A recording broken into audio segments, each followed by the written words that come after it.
सय्यिदिल अंबिया वल मुरसलीन अम्मा बाद फ़अऊज़ु बिल्लाहि मिनश शैतानिर रजीम बिस्मिल्लाहिर रहमानिर रहीम क़ुल ला अस्अलुकुम अलैहि अजरा इल्लल मवद्दत वल क़ुरबा सदक़ल्लाहुल मौलाना अज़ीम व सदक़ बल्लगना रसूलुहुन नबियुल अमीनुल मतीनुल मुबीनुल करीम व नहनु अला ज़ालिका लमिनश शाहिदीन व शाकिरीन वल्हम्दुलिल्लाहि रब्बिल आलमीन।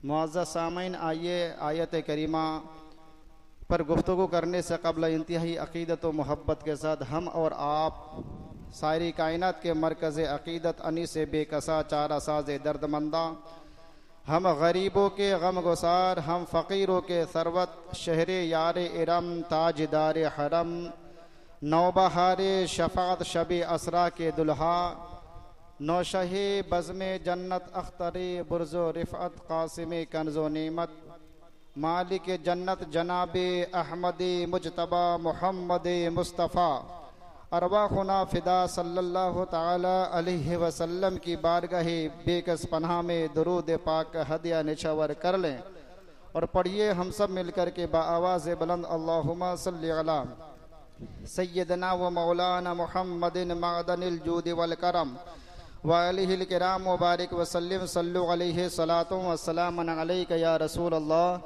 अस्सलातु वस्सलामु अलैका या हबीब अल्लाह सल्लल्लाहु तआला अलैहि वसल्लम। मुअज़्ज़ज़ सामीन, हम और आप जिस माह मुक़द्दस से गुज़र रहे हैं, ये इस्लामी साल का पहला महीना और 8वीं तारीख़ है। इस महीने को अल्लाह तबारक व तआला बहुत ही ज़्यादा महबूब रखते हैं। महरमुल हराम इज़्ज़त और अज़मत वाला महीना अल्लाह तबारक व तआला का महीना है और इसकी हुर्मत, इसकी इज़्ज़त ये है। आका करीम रऊफ़ुर रहीम सल्लल्लाहु ताला अलैहि वसल्लम ने बयान फरमाया कि इस महीने में जंग व जिदाल करना, गाली गलौज करना, झूठ बोलना, अफ़ाले कबीहा के ज़रिए से बुराइयाँ करना, ये सब के सब हराम हैं। वैसे तो और दिनों में भी है, लेकिन इस महीने में ज़्यादा है, क्योंकि अल्लाह के रसूल सल्लल्लाहु ताला अलैहि वसल्लम ने इस माह मुक़द्दस की अज़मत को बयान करते हुए इरशाद फरमाया कि इस महीने में एक नेकी का सवाब कई गुना अता फरमाता है, और अगर कोई एक बुराई करता है तो फिर कई गुना उसके सर पर एक बुराई के एवज, एक बुराई के बदले में लाद दिया जाता है। और बिलखुसूस इस महीने की एक तारीख जिसे हम आशुरा की तारीख कहते हैं, 10वीं तारीख कहते हैं, ये बहुत ही मुअज़्ज़म है।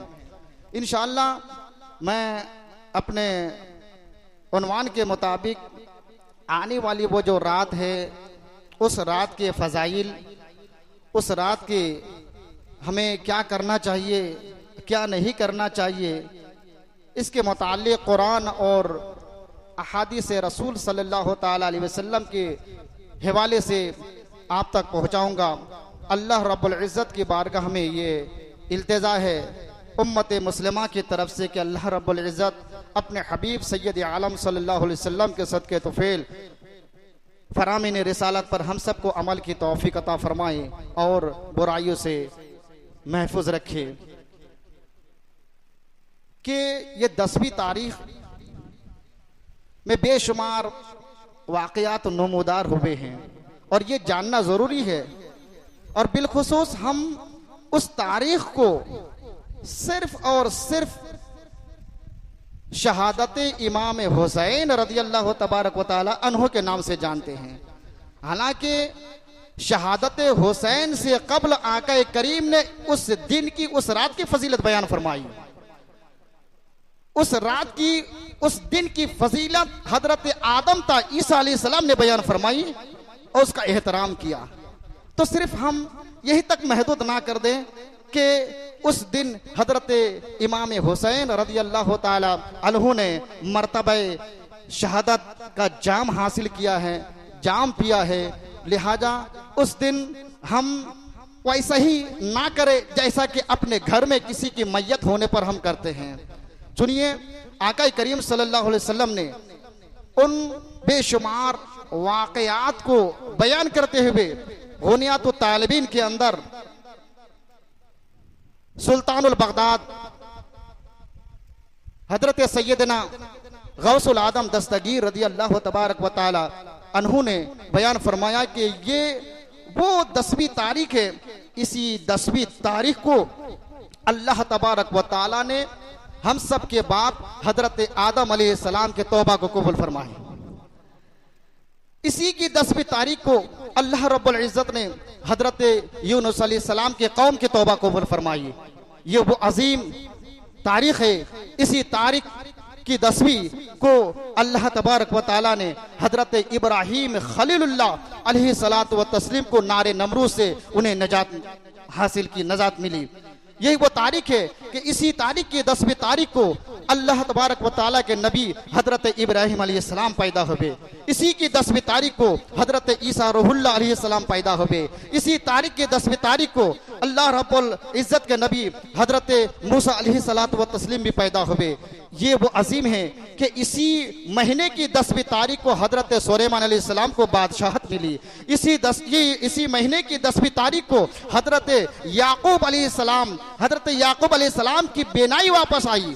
इसी महीने की 10वीं तारीख को हजरत अय्यूब अलैहिस्सलाम को बीमारी से शिफा मिली। इसी महीने की 10वीं तारीख को हजरत यूसुफ अलैहिस्सलाम कैद से बाहर आए।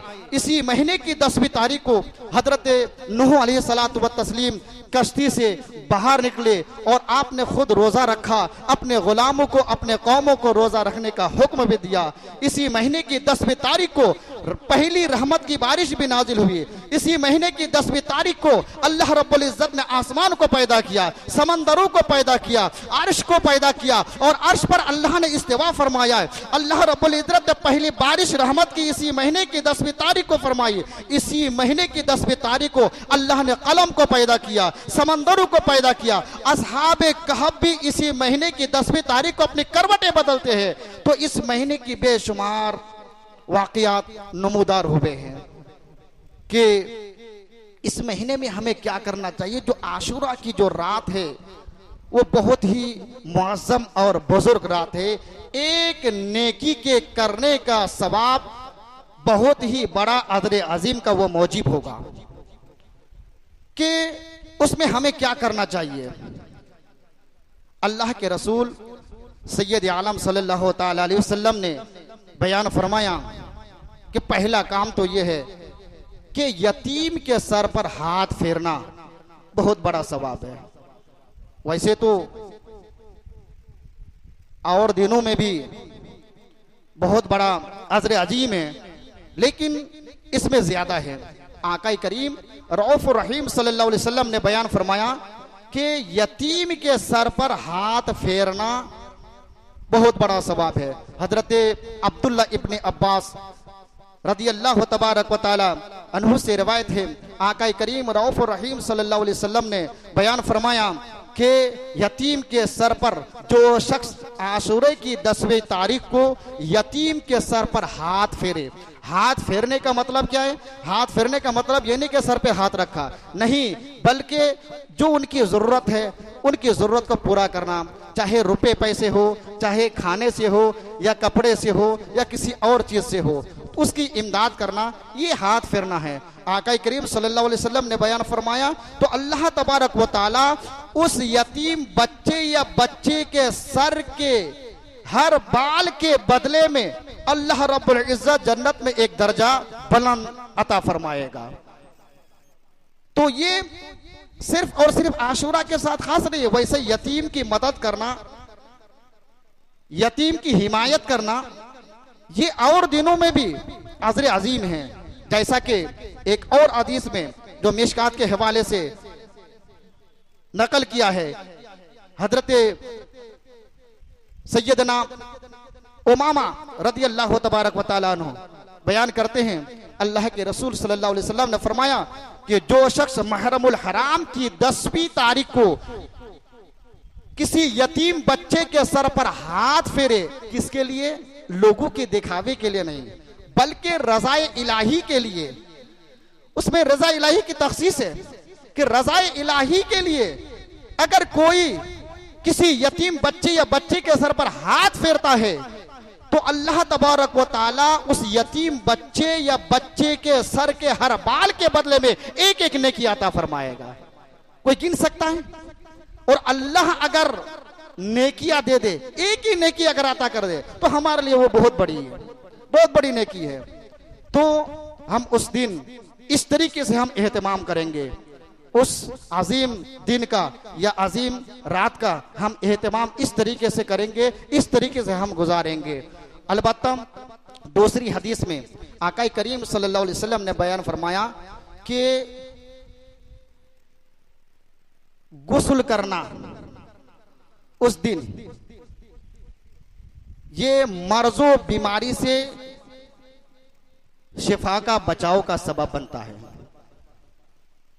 अगर कोई, आका करीम सल्लल्लाहु अलैहि वसल्लम ने बयान फरमाया कि जो शख्स महरमुल हराम की 10वीं तारीख को गुस्ल करे तो अल्लाह तबारक व ताला उसको हर किस्म की मुसीबत से उसे निजात अता फरमाएगा सिवाय मर्जुल मौत के।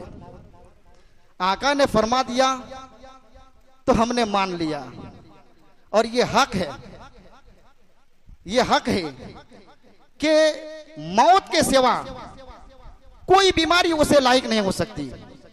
जो इस मकसद से गुस्ल करे कि आज महरमुल हराम की 10वीं तारीख है, फरामीन रिसालत पर अमल करते हुए गुस्ल करे तो अल्लाह रब्बुल इज्जत हर किस्म की मुसीबत से उसे हिफाजत अता फरमाएगा।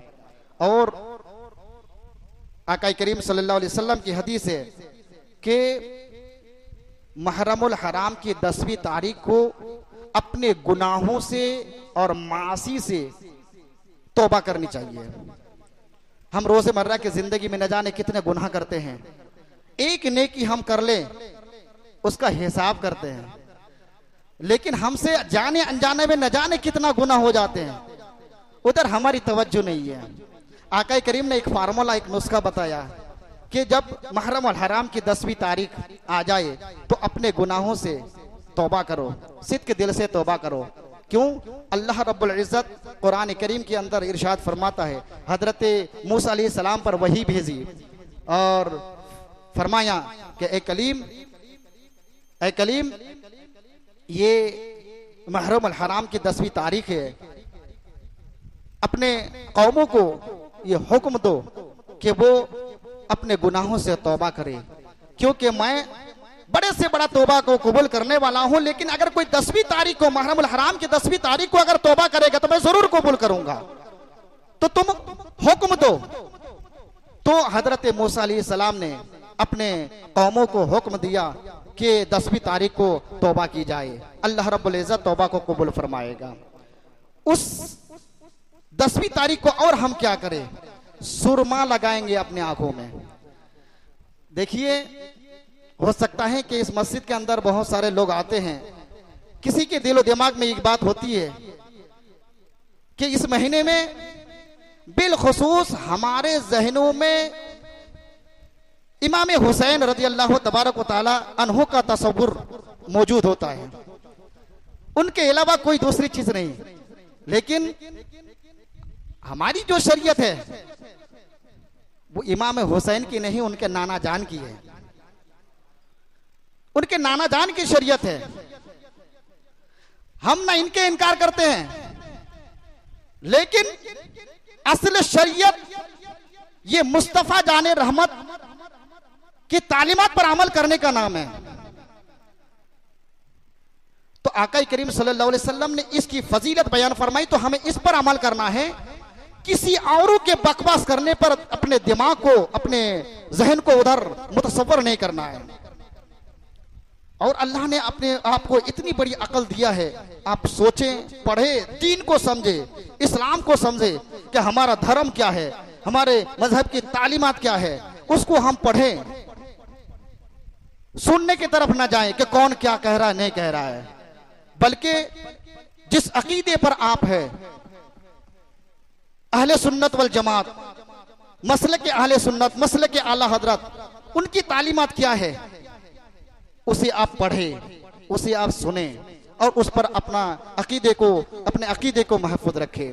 तो आका करीम सल्लल्लाहु अलैहि वसल्लम ने फरमाया, बात मैं ये अर्ज करने चाह रहा था कि उस दिन इमाम हुसैन की शहादत हुई, हर अपने आंखों में सुरमा लगाएंगे, ये बात समझ में नहीं आ रही है। तो आपको ये बात समझनी नहीं है, बल्कि आका ने फरमा दिया तो हमने मान लिया। आका करीम ने फरमाया कि उस दिन अपने आंखों में सुरमा लगाओ, और सुरमा के बारे में भी फरमाया कि इस मद का सुरमा। और हजरत सैयदना मुल्ला अली कारी ने मौज़ूआत कबीर के अंदर उसकी तशरीह करते हुए फरमाया कि अगर इस मद का सुरमा ना मिले तो कोई भी सुरमा लगाए, लेकिन शर्त यह है कि इजहारे मसरत के लिए सुरमा नहीं लगाए, इजहारे खुशी के लिए सुरमा ना लगाएं, क्योंकि इजहारे मसरत के लिए, खुशी के लिए सिर्फ इस दिन की तखसीस क्यों, और दिनों में भी मना है, क्योंकि मर्दों को जीनत हराम है, लोगों के दिखावे के लिए सुरमा लगाना जायज नहीं है। तो उस दिन की तखसीस नहीं, बल्कि उस दिन जो हम अपने आंखों में सुरमा लगाएंगे तो इजहारे मसरत के लिए नहीं, बल्कि आका करीम सल्लल्लाहु अलैहि वसल्लम की हदीस पर अमल करने के लिए हम लगाएंगे। और नबी पाक ने फरमाया कि जो शख्स आशुरा की 10वीं तारीख को अपने आंखों में सुरमा लगाएगा तो मर्जुल मौत तक उसकी आंखों में कोई बीमारी नहीं होगी, और मरते दम तक कभी भी उसकी आंखें नहीं दुखेगी। ये मजहब इस्लाम की तालीम है। और उस दिन क्या करना है कि उस दिन हम सदका व खैरात करेंगे। सदका खैरात करने का अल्लाह के रसूल सल्लल्लाहु अलैहि वसल्लम ने हमें हुक्म दिया है, और हम उस तारीख को सैयद शुहदा इमाम हुसैन के नाम पर हम सबील लगाते हैं, खिचड़ा पकाते हैं, फातिहे का एहतमाम करते हैं, लोगों को दूध पिलाते हैं, पानी पिलाते हैं, खजूरें तकसीम करते हैं। अच्छी बात है, अच्छी बात है, लेकिन जहां महल है वहीं पे इन चीजों का इस्तेमाल किया जाए, गैर महल में नहीं। गैर महल में इसका इस्तेमाल जायज नहीं है। आका ने फरमाया कि सदका व खैरात करना महरमुल हराम की 10वीं तारीख को, इसकी बहुत बड़ी फजीलत है। अल्लाह इसके बदले में कई गुना अता फरमाएगा।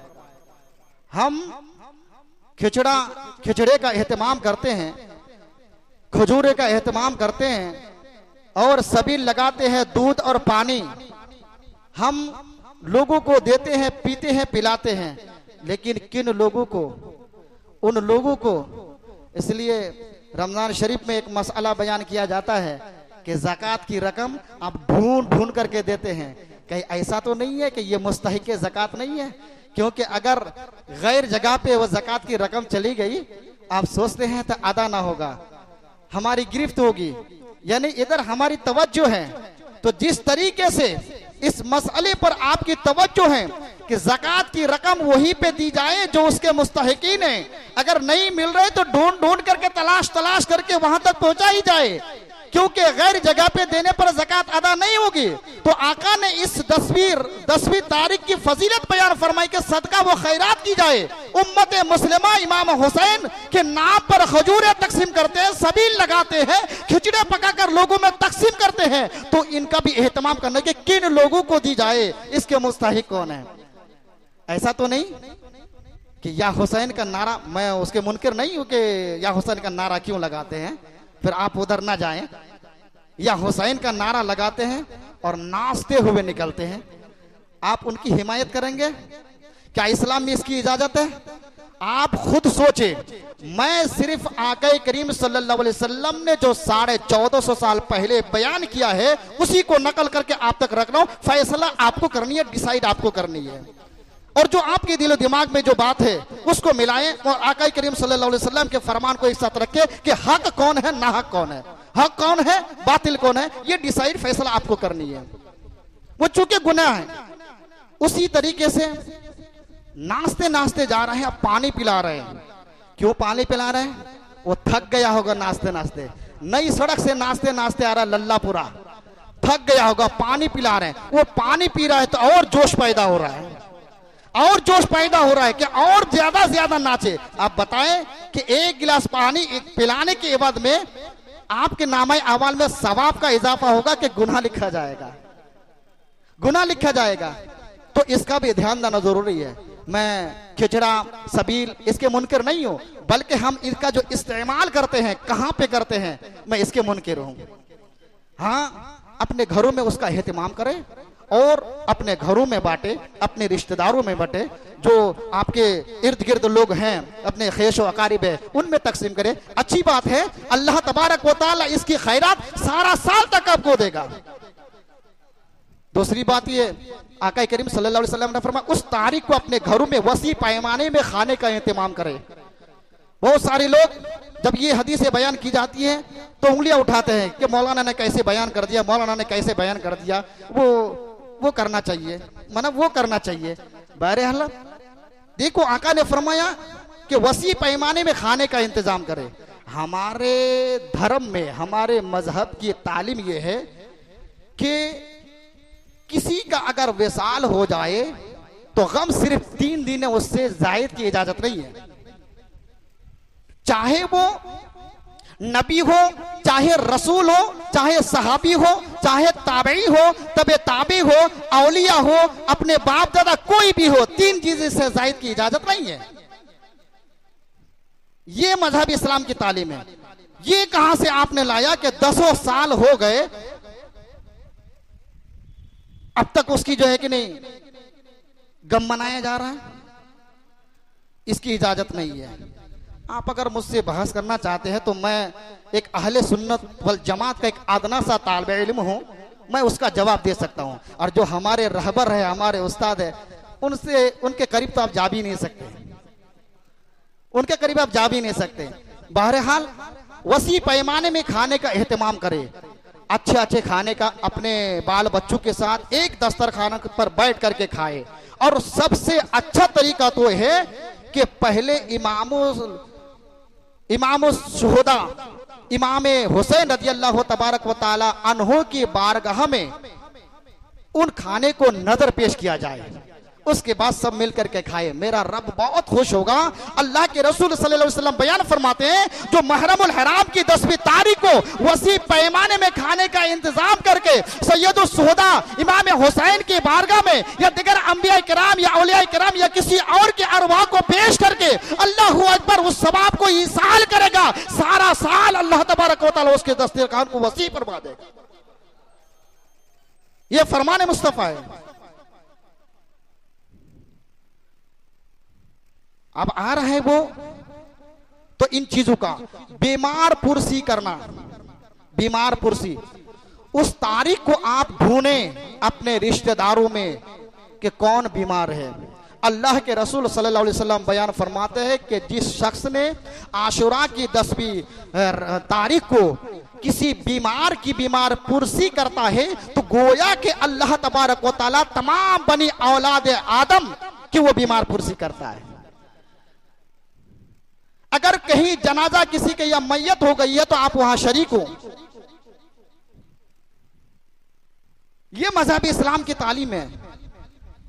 और एक बात बताऊं, दिल से आप कुछ भी समझे, आ रहा है माह मुहर्रम, वो 10वीं तारीख, ये सुन्नी जो 11 महीने नबी का कलमा पढ़ेंगे, इमाम हुसैन की दी हुई खैरात खाएंगे और 1 महीने में उनके नाम पर ये कलमा पढ़ने वाले, अपने आप को सुन्नी कहने वाले मातम करेंगे, मातम करेंगे, मातम, सुन्नी मातम करेंगे। ये मुफ्ती जलालुद्दीन के उन अकवाल को मैं बयान कर रहा हूं। और इमाम अहले सुन्नत के भाई उस्ताद ज़मान अल्लामा हसन रज़ा का आईना क़यामत के हवाले से मुफ्ती गुलाम अनवर साहब ने भी इसको नकल किया है ये सुन्नी ये मातम, ये सुन्नियों को मातम से क्या मतलब है? और पूछे भाई क्या कर रहे हो, क्यों ऐसा कर रहे हो? कह अहले बैत की मोहब्बत है, नबी ने फरमाया अहले बैत की मोहब्बत में करते हैं, अच्छी बात है। अहले बैत की मोहब्बत कौन नहीं करेगा रे? अहले बैत की मोहब्बत, ये आका ने फरमाया जिसके दिल में अहले बैत की मोहब्बत ही नहीं है वो हम में से ही नहीं है। और जिनका सुमर नबी के साथ ना हो तो वो जन्नत कैसे जा सकता है? हम भी अहले बैत से मोहब्बत करते हैं, हमको भी है, लेकिन हम भी करेंगे मातम जैसा आप करते हैं ना, हम भी करेंगे। ये 10वीं तारीख को मस्जिद 5 गुंबद के अंदर रात को बाद नमाज इशा इमाम हुसैन रजी अल्लाह ताला अन्हु के नाम पर प्रोग्राम का इनेकाद किया गया है। आज मैं ऐलान करूंगा कि प्रोग्राम कैंसिल कर दिया जाए, सब मिल करके मातम किया जाए। लेकिन आपको बताना होगा उससे पहले आपको ये बताना होगा। जलालुद्दीन अमजदी लिखते हैं कि बताना आपको ये होगा कि हमसे ज्यादा जो इमाम हुसैन के आशिक थे, जो दीवाने थे, जो उनके चाहने वाले थे, जो उनके मुहिब्बिन थे, उन्होंने किया है कि नहीं किया है? हम तो शरीयत के 1450 साल बाद आए ना, लेकिन जो हमसे पहले वाले हैं वो उनके बारे में आपको बताना होगा। सुनी हुई बात नहीं, लिखी हुई बात, क्योंकि मजहब इस्लाम की हर बात जो होती है वो छपी हुई होती है, छुपी हुई नहीं थी। छुपी हुई तो किसी और की तालीम होती है, छपी हुई को हम मानते हैं। कुरान बिल्कुल छपी हुई है, अहादीस मुस्तफा बिल्कुल छपी हुई है, इनकी तालीमत पर हम अमल करते हैं। आपको बताना होगा जो हमसे पहले के लोग हैं, जो मुहिब्बीन अहले बैत है, उनका मातम मनाओ। साल भर के बारे में नहीं कह रहा हूं, 1 महीने वाला नहीं, हफ्ता नहीं, 1 दिन का नहीं, 1 लम्हा 1 साथ के लिए अगर उन्होंने मातम किया हो, चाहे वो कौलन हो चाहे फेलन हो, किसी भी किताब में, तो हम मानने को तैयार है, हम भी करेंगे। आप बता नहीं सकते, आप कह सकते हैं। क्यों? इसलिए कि हर बातिल की कोई सनद नहीं होती, बातिल बात की कोई सनद नहीं होती। मैं चैलेंज के साथ कहता हूं, आपको बताना पड़ेगा। नहीं बता सकते हैं, नहीं बता सकते हैं, तो जब आप नहीं बता सकते हैं तो ये बात भी आपको मानना पड़ेगा। कौन सी बात? कि आप जो नबी का कलमा पढ़ रहे वाले, हमसे ज्यादा मानने वाले कौन है? चंद सदी के बाद गौसुल आजम दस्तगीर है, उनकी किताब छपी हुई है, आज भी कुतुब खाने में मौजूद है। उनके बाद गौसुल आजम दस्तगीर के बाद गरीब नवाज है, कुतुबुद्दीन बख्तियार है, ये क्या कहते हैं, मखदूम असरा सिमनानी है, उनके पीर मुर्शिद अलाउल पंडवी है। मैं उन्हीं के घराने की बात कर रहा हूं, मैं किसी और की बात नहीं, उन्हीं के घराने की बात कर रहा हूं। इनकी जो लिखी हुई किताब है, ये किसी को हुक्म दिया हो या करवाया हो, अगर कहीं भी अगर मिल जाए तो हम ऐलान करने को तैयार हैं और साथ साथ हम करने को भी तैयार हैं। आप नहीं बता सकते, और जब नहीं बता सकते तो उस्ताद ज़मान कहते हैं कि आपको मानना पड़ेगा कि आप ये गौसे आदम वाली सुन्नियत नहीं है, आप गरीब नवाज वाली सुन्नियत नहीं है, बल्कि सुन करके आपने कलमा पढ़ा है, दीन को आपने समझा ही नहीं है, दीन को आपने पामाल कर बैठा है अपने अफ़आल कबीहा के जरिए से। फिर आप क्या करते हैं? और एक है ना, सुनने को मिलता है गलियों में, कोचों में, बाजारों में ढोल बजाए जाते हैं। ढोल बजाते हैं कि नहीं बजाते हैं? बजाना चाहिए, हदीस में है, आका ने फरमाया बजाना चाहिए। क्यों बजाते हो भाई, क्यों बजाते हो? अहले बैत की मोहब्बत में। अच्छी बात है, सलाम है तुझको, अच्छी बात है, मैं भी बजाऊंगा, बजाने का हुक्म भी दूंगा। आपको बताना पड़ेगा कि किसने बजवाया। हमसे जो पहले मुहिब्बीन थे, आले रसूल, औलाद अली, क्या उन्होंने बजवाया? उन्होंने बजाने का हुक्म दिया? बता सकते हैं किसी भी किताब में? अगर आप नहीं बता सकते, अगर आप नहीं बता सकते तो फिर आप वो वाले सुन्नी नहीं है, वो वाले आप सुन्नी नहीं है। कौन वाले सुन्नी? मुस्तफा बारिसा खेश रा के दीने हमा उस, अगर ऊबा न रशीदी तो तमाम आमाले बू लहबिस। आप वो वाली सुन्नी नहीं है। आले बैत की मोहब्बत की दावा करते हैं आप, वैसे तो हम भी आले बैत से मोहब्बत करते हैं। और कैसे मोहब्बत करते हैं? अल्लाह के रसूल ने फरमाया कि आले बैत की मोहब्बत, आपको पता है मिशकात में, बुखारी में ये पढ़ाई जाती है कि अहले बैत की मोहब्बत का जो सिला है वो किसी और में है ही नहीं है। वो ना नमाज, जो अफजल इबादत नमाज है, वो नमाज में भी नहीं है। क्यों? इसलिए मुअर्रिखीन लिखते हैं नमाज पढ़ो तो जन्नत मिलेगी, रोजा रखो जन्नत मिलेगी, हज करो जन्नत मिलेगी, हाफिज कुरान बनो जन्नत मिलेगी, आलिम दीन बनो जन्नत मिलेगी, मुफ्ती का कोर्स करो जन्नत मिलेगी, और राह खुदा में ज़कात दो वो भी जन्नत मिलेगी, हज करो जन्नत मिलेगी, आमाल खैर करो जन्नत मिलेगी, वली बनो जन्नत मिलेगी। लेकिन अहले बैत की मोहब्बत करोगे तो जन्नत मिलेगी। कौन जन्नत मिलेगी? कौन सी जन्नत मिलेगी?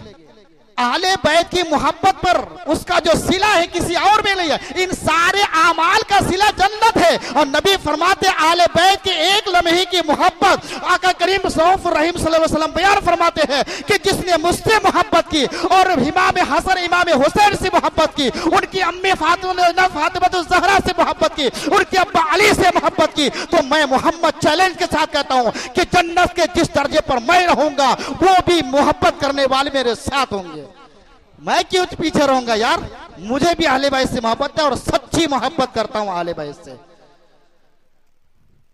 कि उनकी शहादत पर आप अपने घरों में तालियां बजाते हैं, नाचते हैं। ताज्जुब की बात है, आपके घर में बाप का इंतकाल हो जाए, बेटे का इंतकाल हो जाए, बेटी का इंतकाल हो जाए, अम्मी का इंतकाल हो जाए, आप मुस्कुराना भूल जाते हैं, कफन का कपड़ा लाना भूल जाते हैं, खाना भूल जाते हैं, आपके सर पर पहाड़ टूट पड़ता है। अब जिनके लिए ये कायनात बनी है उनकी शहादत पर आप ऐसे ऐसे रुसूमात को इजाद कर रहे हैं। आपको डरना चाहिए, इन अफाले कबीहा से आपको हटना चाहिए। ये बजाया कब गया? जलालुद्दीन अमजदी रहमतुल्लाह ताला अलैह अपनी छोटी सी किताब में लिखते हैं खुतबात मुहर्रम के अंदर कि ढोल कब बजाया गया। तारीख का आप मुताला करें, कब बजाया गया? जब हुर ने इमाम हुसैन को घेर कर करबला की दहलीज पर खड़ा कर दिया गया, तब बजाया गया। कब बजाया गया? जब अली अकबर की जवानी लूटी गई तब बजाया गया। जब कासिम बिन हसन का शबाब लूटा गया तब बजाया गया। ढोल कब बजाया गया? जब अली असगर की हालत पर तीर चुभ गया तब बजाया गया। जब बीबी ज़ैनब शहरबानो और खानदान अहले बैत के बहु बेटियों की चादरें खींच ली गई तब बजाया गया। जब इमाम हुसैन को सर से तन को जुदा कर दिया तब बजाया गया। तब बजाया गया? नहीं बजाया गया। सब जंग खत्म हो गया जब बज़ाहिर अपने आप को समझा कि मेरी जीत हुई, तो इसी की खुशी में उन जालिमों ने यजीद ने दमिश्क के अंदर उसने ढोल बजवाया। दमिश्क के अंदर, यहां तो कोई बचा ही नहीं बज़ाहिर। ढोल किसने बजाए? सोचने की बात है, किसने बजाए? यहां तो कोई बचा ही नहीं। और जितने भी खवातीन इस्लाम बचे हुए थे उनको कैदी बना लिया गया। यहां कोई बचा ही नहीं, तो ढोल बजाने का कोई सवाल पैदा नहीं होता। अब अगर कोई बजा रहा है तो इसका समझ ले कि उनका मुखालिफिन बता रहा है, और उनकी आमाल पर अमल करने वाले लोग, उन्हीं के साथ उनका हशर होगा, उन्हीं के साथ उनका हशर होगा। अल्लाह तबारक व तआला इन सारे खुराफात से हम सब की हिफाजत अता फरमाए। बस दीन को सिर्फ समझने की बात है और कुछ नहीं है। दीन को हम जितना कठिन समझ रहे हैं उतना कठिन नहीं है। आका करीम सल्लल्लाहु अलैहि वसल्लम ने फरमाया था जब वो तारीख आ जाए तो हम करें क्या? जब ये सारी चीजें करना मना है तो हमको करना क्या है? आका ने फरमाया कि उस दिन कुरान करीम के अंदर 6666 आयतें हैं, उनमें से जो शख्स 10 आयतें कम अज कम पढ़ेगा, अल्लाह तबारक व तआला उस 10 आयतों के पढ़ने का सवाब सारा साल देगा, पूरा साल अता फरमाएगा। करेंगे अल्हम्दुलिल्लाह, पढ़ेंगे कम से कम 10 आयतें, कुरान की तिलावत करनी है, दुरूद पाक पढ़ें, कलमा शरीफ का वेद करें, जिक्र अस्कार करें, कोई भी वजीफा हो जो आपको याद हो, लेकिन ज्यादा से ज्यादा आका करीम सल्लल्लाहु अलैहि वसल्लम पर दुरूद पाक का नजराना पेश करें। प्लीज गुनिया तो तालिबिन के अंदर गौसुल आदम दस्तगीर रज़ी अल्लाह तबारक व तआला अन्हु से किसी ने पूछा कि हुजूर जब मुहर्रमुल हराम की 10वीं तारीख आ जाए तो हम क्या करें? तो सुल्तानुल बगदाद हजरत सैयदना गौसुल आदम दस्तगीर आले अली बयान फरमाते हैं गुनियात व तालिबिन के अंदर कि जब वो शब आ जाए तो दिन को रोजा रखो और रात को इबादत करो। दिन को रोजा रखो, क्योंकि रोजा सिर्फ शरीयत मोहम्मदी के साथ खास नहीं है, बल्कि हजरत आदम अलैहिस्सलातु व तस्लीम से लेकर तमाम अंबिया किराम ने उस दिन रोजा रखा। हर नबी की शरीयत में मौजूद है। जब आका करीम सल्लल्लाहु अलैहि वसल्लम वहां पहुंचे मदीना, तो देखा कि रोजा रख रहे हैं। पूछा कि क्या है? तो रोजा रख रहे हैं। क्यों? मूसा के सुन्नत पर हम अमल कर रहे हैं। नबी ने फरमाया कि उससे तुमसे ज्यादा मानने वाले हम हैं, हम भी रोजा रखेंगे। लेकिन नबी ने फरमाया अपने गुलामों से कि मेरे गुलामों, ताकि आने वाली नस्ल, आने वाले कौम, आने वाले मेरे गुलाम ये ना कहे कि मूसा के सुन्नत पर अमल करते हुए एक ही रोजा रखा है। हम भी रोजा रखेंगे, मगर एक नहीं बल्कि दो रखेंगे, ताकि शरीयत मूसा और शरीयत मोहम्मद में इम्तियाज पैदा हो जाए। दो रोजा रखेंगे तो दो रोजा रखेंगे, अल्हम्दुलिल्लाह रखेंगे इंशाअल्लाह दो रोजा रखेंगे। कि रमजान शरीफ के बाद किसी रोजे का अगर मकाम है तो वह शब आशूरा के रोजे का मकाम है, वह आशूरे के रोजे का मकाम है। इबादत पंजगना नमाज के बाद अगर किसी नमाज की फजीलत है तो वह तहज्जुद की है। मेरे आका ने फरमाया तहज्जुद की है। तो अब कहते हैं कि दिन में हम रोजा रखेंगे, रात को क्या करें? तो आका करीम सल्लल्लाहु अलैहि वसल्लम के उस फरमान को गौसुल आजम दस्तगीर नकल करते हुए कहते हैं कि 4 रकात ईशा की नमाज के बाद नफल नमाज पढ़ी जाए। बहुत कठिन है, मुख्तसर भी है। हर रकात में सूरह फातिहा के बाद 50 बार अगर कुल हु अल्लाहु अहद शरीफ पढ़े तो अल्लाह तबारक व तआला उसके 50 साल पहले 50 साल बाद के गुनाहों को माफ फरमा देगा और जन्नत में 1000 महल उसके लिए तैयार फरमाएगा। और एक रवायत और नकल करते हैं, बहुत मुख्तसर है, और मैं कहता हूं कि इसको छोड़िए मत। कब्र की रोशनी के लिए आप अगर चाहते कि कब्र में जब हम रहें तो मरने से लेकर कयामत तक हमारी कब्र जो है मुनव्वर रहे, उजाला रहे, रोशन ही रोशन रहे, उजाला ही उजाला रहे, तो एक फार्मूला बताया, 2 रकात नमाज अदा करे। ईशा की नमाज के बाद 2 रकात नमाज अदा करे। हर रकात में सूरह फातिहा के बाद 3 बार कुल हु अल्लाहु अहद शरीफ पढ़ेंगे। अल्लाह के रसूल सल्लल्लाहु अलैहि वसल्लम बयान फरमाते हैं कि उस वक्त से लेकर के कयामत तक उसकी कब्र को अल्लाह रोशन ही रोशन रखेगा। एक बार अल्हम्दुलिल्लाह, 3 बार कुल हु अल्लाहु अहद शरीफ, यह ईशा की नमाज के बाद का है। और एक वाकया जो अनीसुल वाइजिन के अंदर नकल किया है कि सुबह सादिक तुलुए आफ्ताब के बाद से लेकर के जवाल से पहले तक, क्योंकि वो औकात मकरूह है, वो तो तुलुए आफ्ताब के 20 मिनट बाद से लेकर के जवाल से पहले तक, फिर जवाल का वक्त गुजर जाने के बाद से लेकर के असर से पहले तक। असर से पहले तक इसलिए कि असर के बाद कोई नफल नहीं है। असर से पहले तक 4 रकात नफल नमाज अदा करे। दिन की बात कर रहा हूं, 4 रकात। और तरीका यह है सूरह फातिहा के बाद 15 बार कुल हु अल्लाहु अहद शरीफ पढ़े। एक बार अल्हम्दुलिल्लाह 15 मरतबा कुल हु अल्लाहु अहद शरीफ पढ़े। और इन 4 रकात का नजराना सैयदुल शुहदा इमाम हुसैन के बारगाह में पेश करे तो कल कयामत के मैदान में हसनैन करीमैन उस खुश नसीब मुसलमान की शफाअत करते हुए नजर आएंगे। गौसुल आजम दस्तगीर अपनी किताब में नकल करते हैं कि इस कौल पर, इस फरमान पर सुफियान सौरी ने अमल किया। सुफियान सौरी ने अमल किया। वो ख्वाब देखा और ख्वाब में ये देखा कि हसनैन करीमैन की ज़ियारत हुई और आप फरमाने लगे कि तुमने उस नमाज को अदा करके मेरी जानिब इसाल किया है, तो कल कयामत के मैदान में हम तुम्हारी शफाअत करेंगे। और ऐ सुफियान, सिर्फ ये तुम्हारे साथ खास नहीं है, ये महदूद तुम्हारे साथ खास नहीं है, बल्कि आने वाला हमारा हर गुलाम जो भी महरमुल हराम की 10वीं तारीख को असर से पहले 4 रकात नमाज अदा करके मेरी बारगाह में ईसाल करेगा, कल कयामत के मैदान में हम उनकी शफाअत करके जन्नत का परवाना अता फरमाएंगे। इस बात को मानते हैं कि नहीं? अरे जन्नत उनके नाना की है, सरदार ये दोनों हैं। इंशाअल्लाह इन बातों पर हम अमल करेंगे। अल्लाह की बारगाह में ये अरीज़ा है कि हम सारे मुसलमानों को हर किस्म की अफ़ाल कबीहा से हम सब की हिफाजत अता फरमाए। अपने बाल बच्चों को हुक्म दे, अगर कोई बुरा कर रहा है तो उससे आप रोके।